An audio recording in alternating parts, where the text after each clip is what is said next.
Gary Ferraro, who has taught at the University of North Carolina in Chapel Hill for many years, gave me a pretty simple definition of culture. He says it's everything people have, think, and do as members of society.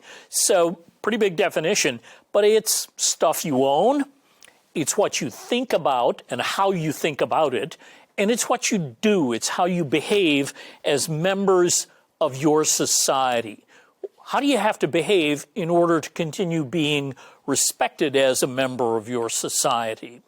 So culture is composed of material objects, ideas, values, and attitudes, and expected patterns of behavior. What I would say to you about these three is let's think about those things around you. What would you definitely own if you lived in the city of Los Angeles that you would not own if you lived in the city of New York? New Yorkers don't need sunglasses as much.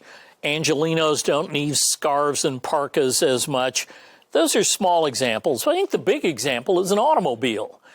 If you own an automobile in the city of New York, it is certifiable evidence that you're nuts. There is nowhere to park. You have to get into a lottery to get insurance. It's, every other side of the week, every other day. And then once you get in the car, it's block by block by block. It's painful. It really is. It's just easier to walk.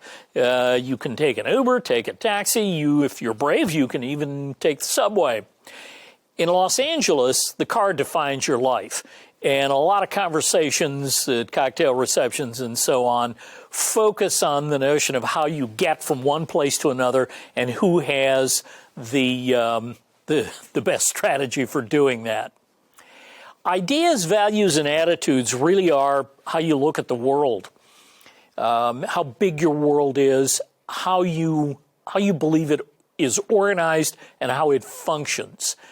And finally, those expected patterns of behavior that I talked about in New York or St. Paul. And part of it is the expectation. And the more you understand, the less you criticize, the easier it's going to be to get along. So the expected patterns of behavior become important. I would say follow your host. Once I was invited by a friend named Phil Dyer. He was commander in the U.S. Coast Guard. I was an Air Force colonel at the time. We were in Honolulu, and we were invited to have a midday meal aboard USCGC Jarvis, which is a 396, a high-endurance, gas-powered Coast Guard cutter. I was piped aboard. We went down into the officer's wardroom, and a table in the center of the room, not a very big place, but certainly enough for all of us. And I said to Phil, Commander, where do you want me? And he said, I want you right where you are. He said, wait for the captain to come in. When the captain pulls out his chair, you may pull out yours. When the captain sits down, you may sit down. If the captain picks up his napkin right away, pick up yours. Do not pick up any of the cutlery until he picks up his. Just follow his lead. When he puts his cutlery down, you may continue eating, but if he stands up, you're done. So I said, okay, interesting but fairly easy to follow set of rules. I don't think that's so bad. I think if you look at your host, if you watch those who are there to help you succeed, you will learn a great deal.